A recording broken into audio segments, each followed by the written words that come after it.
नमस्ते भाई दीदी भाई, देखिएगा हमारे यूट्यूब चैनल पर जा रहा है चुटकुला नाच गीत, और पसंद आएगा तो लाइक शेयर करिएगा और कमेंट में बताइएगा कैसा लग रहा है।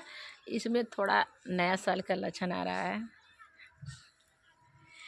कच्चे उमरिया